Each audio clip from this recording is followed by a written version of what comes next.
Hello and welcome to another Wednesday edition of Sacktown Talks. Today we got a special guest with us today, Tom Sheehy from Sheehy Strategies, to talk a little AB5 and catch us up on what the latest dealings are with AB5 and all the excitement. Tom, welcome to the program and thanks for joining us. How's it going? Hey, Jared, it's going good. Thanks a lot for having me down here again this afternoon. It's great to talk with you and talk with the listeners of this program. Hey, no worries. This is always a big hot button item, with the proposition coming up with Uber and Lyft, kind of the showdown of tech versus labor, and kind of, this is one of your bailiwicks. You're probably one of the experts in this area.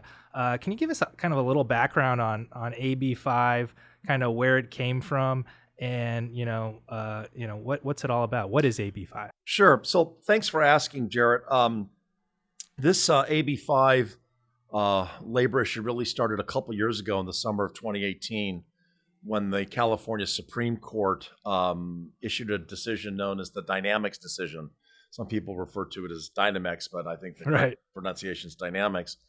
And Dynamex was a company that was blatantly abusing the independent contractor employee classifications. And in the Dynamex decision, the Supreme Court came up with a test, an ABC test, a three-part test to determine whether or not folks working for you could lawfully work as an independent contractor.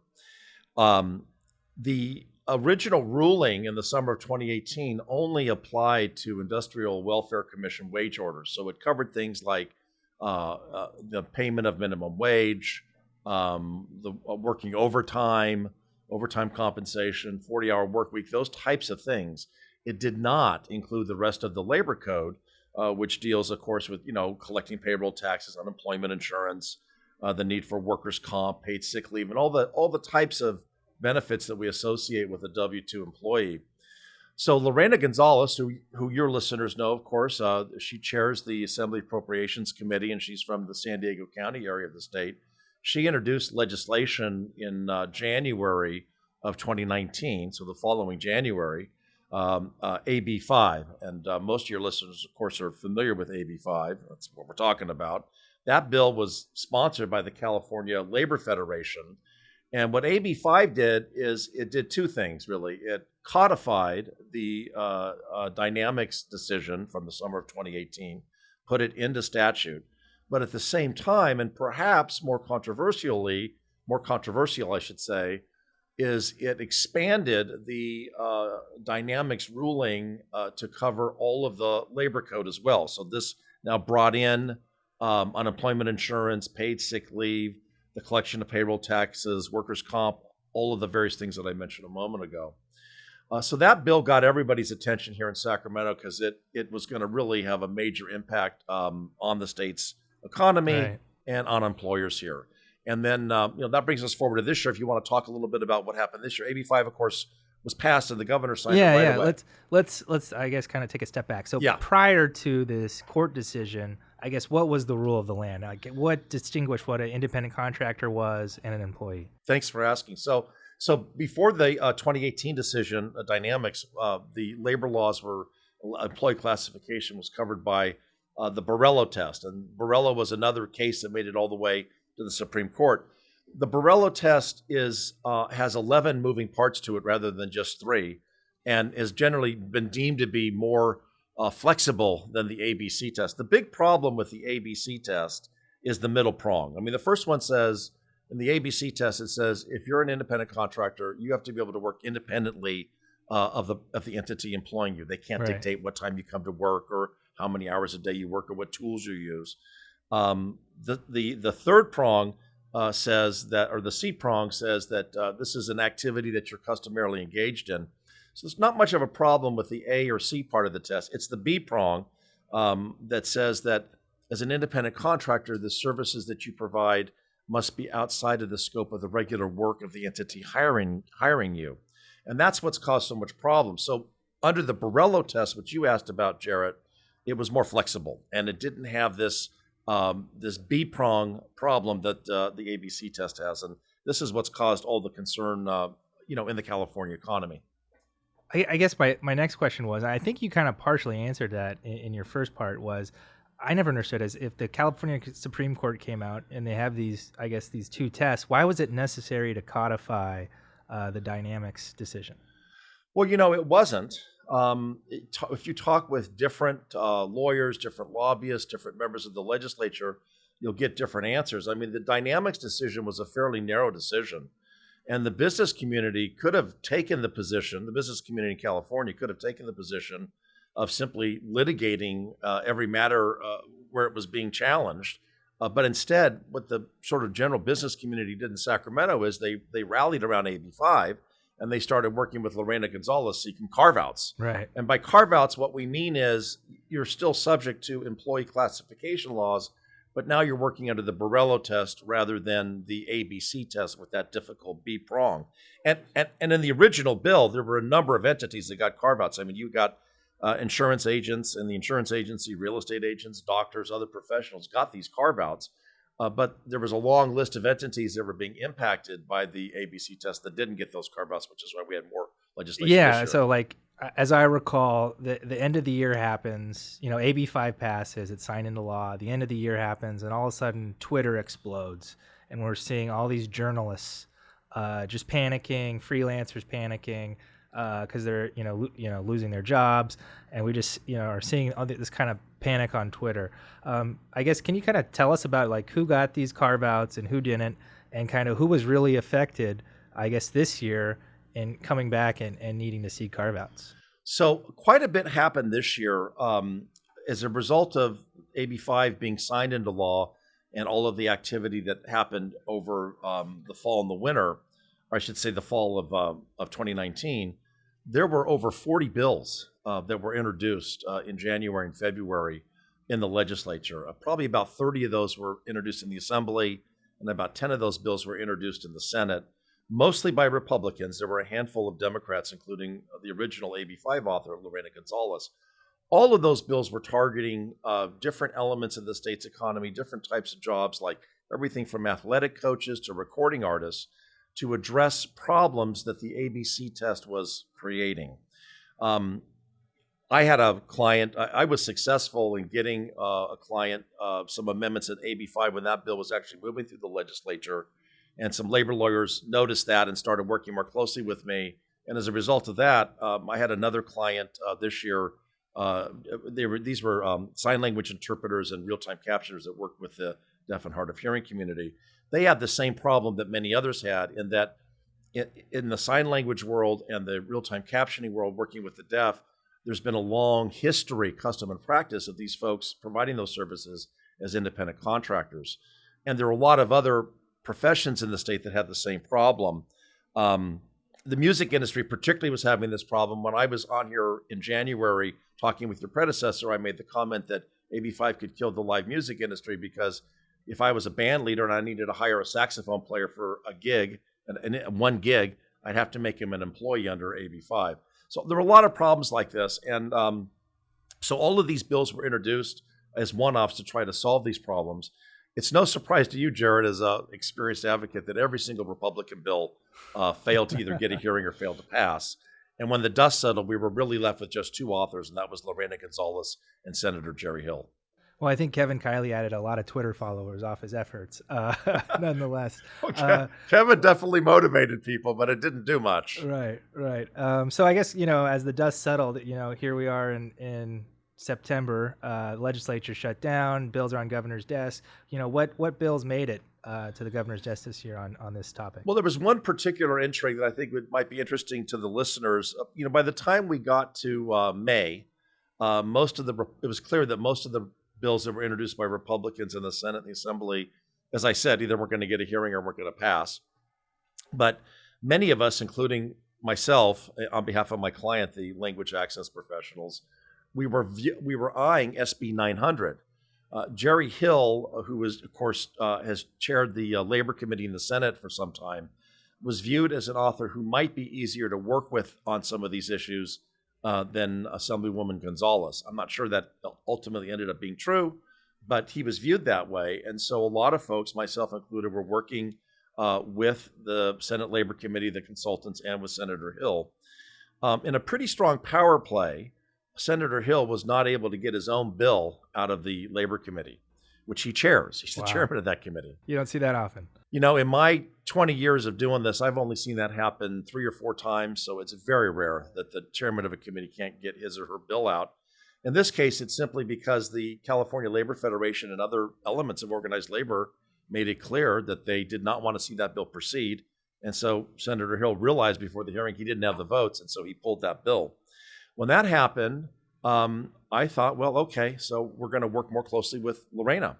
And so that's what I did. And I will tell you that, you know, she's had a lot of criticism, particularly in social media, but I found her and her staff to be very receptive to the arguments, the policy arguments that I made.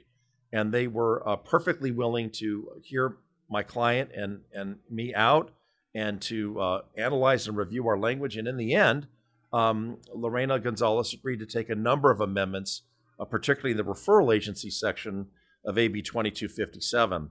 There was one other twist in all of this that your listeners might want to know about.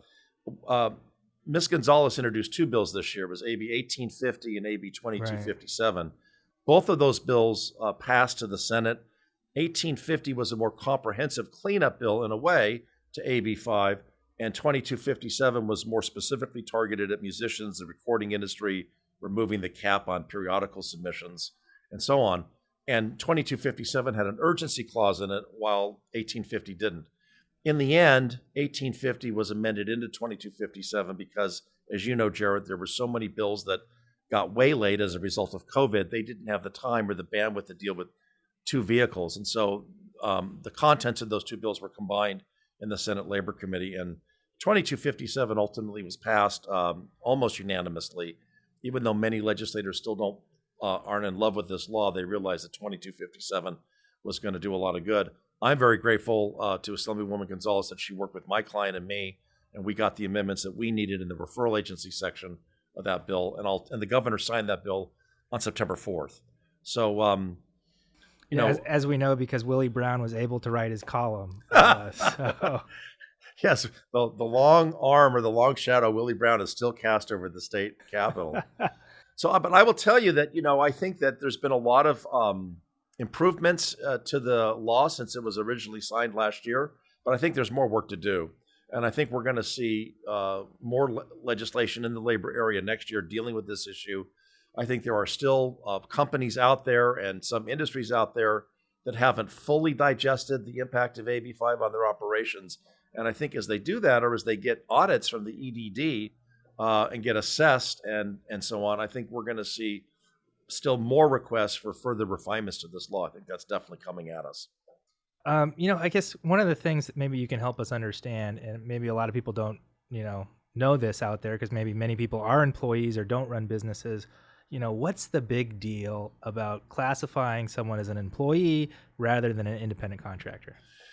So that's great. So that's really a threshold question on this whole issue. The genesis of course, the Dynamex decision and Lorena Gonzalez's decision to introduce AB 5 is to make sure that workers, and this probably impacts more lower wage workers than higher wage workers, make sure that they're not taken advantage of and exploited. And so by that I mean, if you're a minimum wage worker and you're working in a restaurant today as an employee, you have certain benefits and rights. I mean, you're entitled to paid sick leave.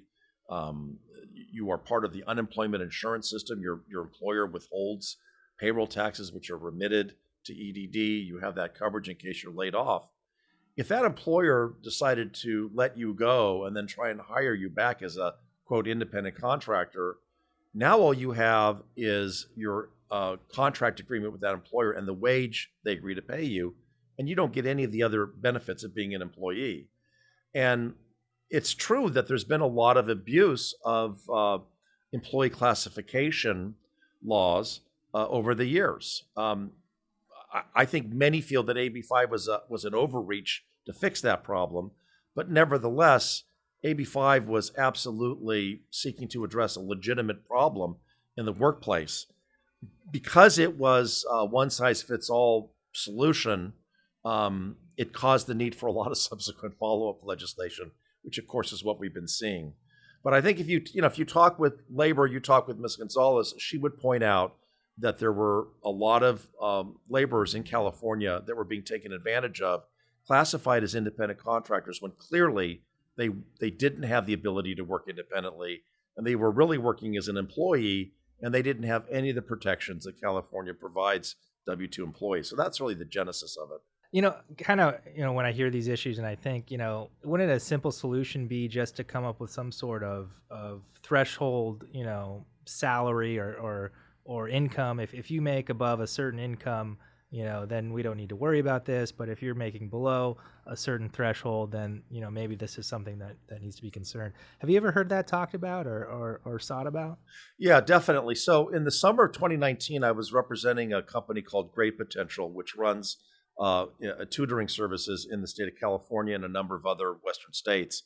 And I was trying to get some language inserted into AB5. Ultimately, I was successful on behalf of the tutoring industry.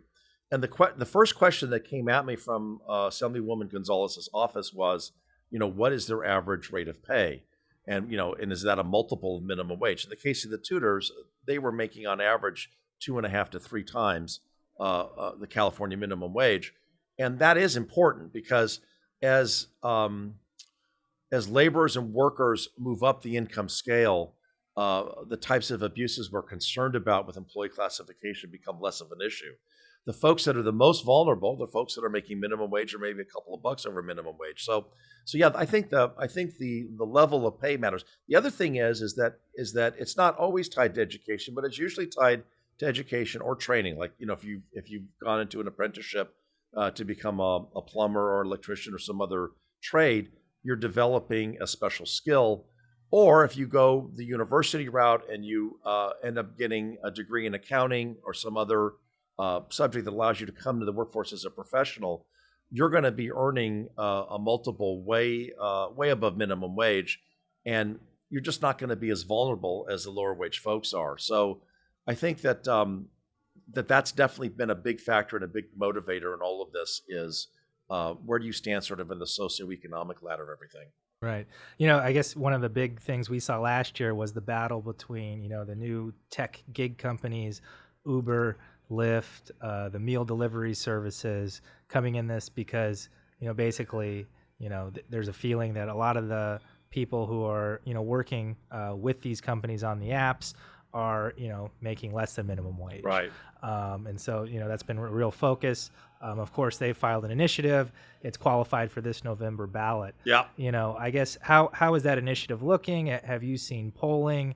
And, what specifically does that initiative do to AB5 and kind of some of the things we're talking about? I'm really glad you brought that up. So you're talking about Proposition 22. Proposition 22 was put on the ballot by Uber and Lyft, and I believe DoorDash put the funding up to collect the signatures and get that proposition qualified. Uber and Lyft and a number of the different, internet platform-based transportation and delivery services have used almost exclusively independent contractors, and that's worked well for them. I'm not so sure it's worked perfectly well for all the people providing that service for the very reason you mentioned, which is in some cases those folks that are doing those gig jobs aren't even making minimum wage. In other cases, they do considerably better. There's not a uniform answer to this problem. But at any rate, Uber and Lyft negotiated all year long with the legislature and the governor to try to get amendments into AB5. This is in 2019, that would allow them to continue to operate their business model here in California. And they're clearly worried about whatever happens in California may spread to other states. So they're really trying to nip this issue in the bud here in California. But at the end of the day, they were unsuccessful in getting the amendments that they wanted into AB5. AB5 passed. This year, the governor put, I believe, $22 million and a couple hundred positions more into the EDD budget in order to enforce AB5. And Uber and Lyft have both been sued to compel them to comply with AB5 and make their workers employees. Their response, of course, was to collect signatures and put an initiative on the ballot, again, Prop 22. And what that initiative is going to do is it's going to create, first of all, that initiative is not going to cover everybody. It's only going to cover the types of workers that are doing transportation network services like Uber and Lyft drivers, the types of workers that are working for delivery companies like DoorDash and others. And it's going to create a third classification. It's not going to make them purely an independent contractor. It's going to relieve them of the obligations of a W-2 employee. It's going to be a hybrid in between where they're going to get some additional benefits that they don't have currently, but it's not going to give them everything they'd have if they're going to be an employee. I will tell you, I mean, I think anybody that's watching cable TV or listening to the radio these days know that the campaign on the yes side of Prop 22 is very well funded. I mean, I can't, there's not a day that goes by here where I don't see multiple announcements in favor of Prop 22. I'm sure we're going to see more money put into the no side. There's going to be, one thing's for sure, the political consultants in this race are doing well. They're doing really well. But so that's what it's about. This is really Uber, Lyft, DoorDash, and others' attempt to create a classification that's a hybrid between the current W-2 and a 1099 contractor. And of course, if they're successful here in California, that's something that we may see spread to other states as well. And so kind of it's interesting they went the initiative route instead of the referendum route. Kind of why did they seek this kind of slim carve out just for themselves rather than, turning over AB 5 altogether? Well, that was a political strategy. So for the listeners that don't know, if what Jarrett just alluded to is, had they gone the referendum route, it would have told the entire bill. Had they collected sufficient signatures, it would have told the entire bill until the voters could vote directly on whether they wanted AB 5 to be enacted or not. And so had they gone that route, it would have affected everybody in the state. They chose instead to do a much more narrow carve out within the labor law that would only affect their employees. And so, again, Prop 22 is not going to affect painters, musicians, other folks that are working as independent contractors. It's only going to apply to the folks at Uber, Lyft, and some of the other delivery companies that fit that model. So that was a political calculation they made. And I don't know off the top of my head, Jared, who's running their campaign and who made that call. But that was a deliberate decision made. They feel like they have a better shot at getting that passed than if they had done a referendum. Okay, interesting. Kind of, I guess, turning back to AB 22, was it 2257? Yeah. Kind of looking at some of these exemptions, I see there's like a business-to-business exemption. So does that mean if you're a business, you're incorporated, or you're an LLC, that you can freely contract with another, corporation or LLC? I'm glad you brought that up because a lot of folks have asked about that. AB 5, when it was enacted into law, there was a lot of acrimony expressed towards Assemblymember Gonzalez, and she on more than one occasion said, "Look, what's the big deal? You can use the business-to-business exemption." But for anybody that sort of looked closely at how that business-to-business exemption was written in AB 5, whether it was intentional or unintentional, right, I don't know, but it didn't work for most situations. And so she got a lot of pushback that her business-to-business exemption was an exemption in name only, that it didn't really work. So one of the things that AB 2257 did is it rewrote some of the key parts of this business-to-business exemption to make it more workable for folks. And there's several things that it did along those lines. I mean, 2257, which again the governor just signed about 10 days ago, it not only added more folks to the carve-out, putting them under Borrello, but it also cleaned up some of the more ambiguous language that was in the original AB 5 that would have been subject to judicial interpretation if folks were sued. Right. Kind of you said, a lot's been done on AB 5, but you think there's, I guess, a little more work done. I guess kind of what do you see happening in 2021 on this subject, and kind of what are you working on right now? Well, I'm sure hoping that for some of the loose ends that are still out there, I'm hoping that Assemblywoman Gonzalez will be receptive to running at least one more bill. I've already got one client that has now hired me to help them with legislation next year. I don't want to get into the specifics of that yet because I think it's premature, but I know that there are others, talking with other advocates and other lobbyists. There are still other niche companies and niche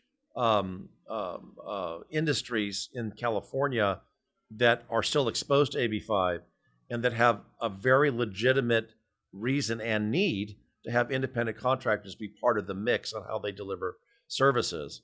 And so, I'm looking forward to the opportunity to talk with Ms. Gonzalez and her staff again when the legislature reconvenes in December on behalf of a client that I think is going to get her attention because they provide a very important service in the state. It's in the field of medical education, and that's just one example. There are many others, and I'm sure as time goes on this fall, we're gonna hear about more probably more niche companies and niche industries that still need relief under this law that maybe didn't completely figure it out until now, or maybe they've been audited by the EDD and they thought their model worked and they're being called to task by the Employment Development Department. So I do anticipate more bills to be introduced next year, but I will tell you, based upon our experience so far, that I think the key legislator in all of this will be Assemblywoman Gonzalez, and I think that her sponsor of AB5, the California Labor Federation, will be a very, very important stakeholder in any decisions that are made to move additional legislation in this area. I just don't think there's any denying that. Right. Prop 22 may pass, it may not, but I think regardless, we're going to see more cleanup, follow-up legislation AB5. Yeah, that's I was kind of ask you to take out your crystal ball and see, does Prop 22 pass or not? Kind of what's your feelings on this right now? I could argue that both ways. I think that there's a lot of folks that are going to be receptive to the messaging they're seeing right now on television and other media, social media, that is the proponents or the yes side of Prop 22 is using. They're really emphasizing the fact that there are, that the economy's been hurt by COVID. There are folks out there that are hustling to make extra money, working as independent contractors for Uber or Lyft, DoorDash, or some of the others. And because of AB5, that could all be taken away from them. So I think that argument is going to get some traction. At the same time, I believe that labor and other stakeholders will put a fair amount of money, more money, on the no side and basically say, look, these companies are exploiting these individuals. They don't get any of the regular benefits of being an employee. And instead, a lot of those costs are passed back to the taxpayers. And if somebody gets sick, they might have to have government assisted medical care rather than having access to a medical plan through their employer, is one example. So I don't know what the odds would be in Vegas on whether it's going to pass or not, but I think it's going to be close. I think it's going to be a close election, and I think it'll be very interesting to see what happens. Interesting. Well, thank you so much for joining us, Tom. If the listeners want to get a hold of you or ask some more questions about your expertise in AB5, how can they get a hold of you? You can find me on the internet. Just go to www.sheehystrategygroup.com, SHEEHY, sheehystrategygroup.com, or just Google Tom Sheehy. I'll pop right up. And it was a pleasure being with you this afternoon, Jared. Thank you so much for your interest in this subject. I think it's an important labor issue in California. Definitely. Thanks, Tom. Bye. Some are called dreamers.